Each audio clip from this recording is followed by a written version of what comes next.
سوال ہے کہ مطالبہ کیا جاتا ہے کہ صحیح معنوں میں مسلمان بننے کے لیے آدمی کو لباس اور چہرے کی اسلامی وضاحت اختیار کرنی چاہیے۔ برائے کرم بتائیے کہ اس سلسلے میں اسلام نے کیا احکام دیے ہیں۔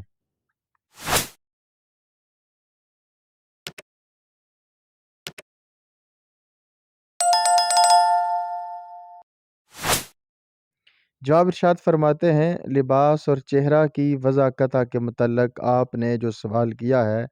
اس کا جواب تو میں دے دیتا ہوں، لیکن اس سے پہلے آپ یہ بات اچھی طرح سمجھ لیں کہ ظاہر کی اصلاح باطن کی اصلاح پر مقدم نہ ہونی چاہیے۔ سب سے پہلے اپنے آپ کو قرآنی معیار کے مطابق حقیقی مسلمان بنانے کی کوشش کیجیے، پھر ظاہر کی تبدیلی اس حد تک کرتے چلے جائیے جس حد تک باطن میں واقعی تبدیلی ہوتی جائے، ورنہ مجرد ضابطہ و قانون کو سامنے رکھ کر اگر آپ نے اپنا ظاہر کو اس نقشہ پر ڈال لیا جو حدیث و فقہ کی کتابوں میں ایک متقی انسان کے ظاہری نقشہ کی حیثیت سے پیش کیا گیا ہے اور اندر تقویٰ پیدا نہ ہوا، تو آپ کی مثال ایسی ہوگی جیسے تانبے کے سکہ پر اشرفی کا ٹھپا لگا ہوا ہو۔ اشرفی کا ٹھپا لگانا کوئی بڑا مشکل کام نہیں ہے، بہت آسانی سے جس سستی سے سستی دھات پر چاہیں اس کو لگا سکتے ہیں، لیکن زر خالص بہم پہنچانا ایک مشکل کام ہے اور مدت کی کیمیا گری سے یہ چیز حاصل ہوا کرتی ہے۔ بدقسمتی سے ہمارے ہاں ایک مدت سے ظاہر پر غیر معمولی زور دیا جاتا رہا ہے اور اس کا نتیجہ یہ ہوا ہے کہ شرفی کے ٹھپے کے ساتھ تانبے، لوہے، سیسے اور ہر قسم کی گھٹیا دھاتوں کے سکے چل پڑے ہیں۔ عملی دنیا کا بازار ایسا بے لاگ صراف ہے کہ وہ زیادہ مدت تک اس جعلی سازی سے دھوکہ نہیں کھا سکتا۔ کچھ مدت تک تو ہمارے دھوکے کی اشرفیاں چل گئیں، لیکن اب بازار میں کوڑی بر بھی قیمت ان کی باقی نہیں رہی ہے۔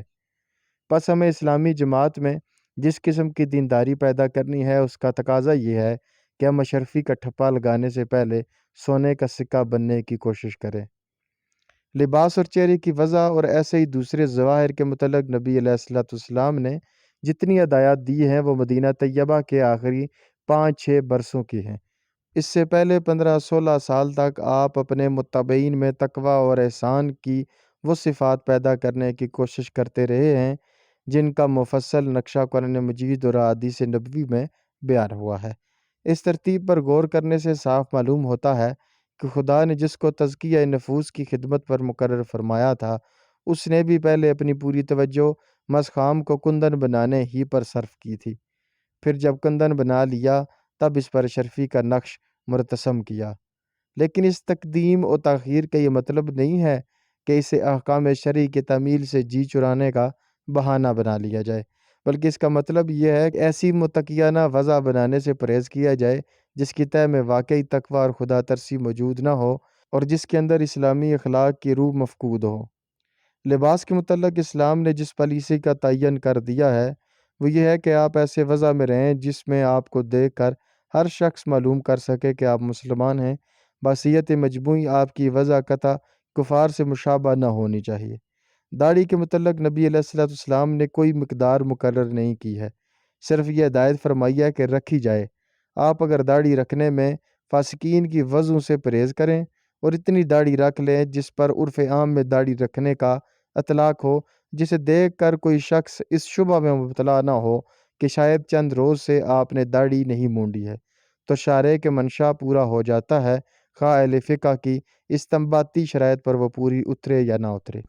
سر کے بالوں کے متعلق صرف یہ ہدایات ہیں کہ کچھ منڈوانا اور کچھ رکھنا ممنوع ہے۔ موجودہ زمانہ میں جس قسم کے بالوں کو پنجاب میں بودے کہتے ہیں اور جنہیں یوپی میں انگریزی بال کہا جاتا ہے، ان کے ناجائز ہونے کی مجھے کوئی دلیل نہیں ملی، لیکن ایک غیر مسلم قوم کو ایجاد کردہ وضع کو سر چڑھانے میں کراہت کا پہلو ضرور ہے اور اسی لیے میں نے اس وضع کو بدل دیا ہے۔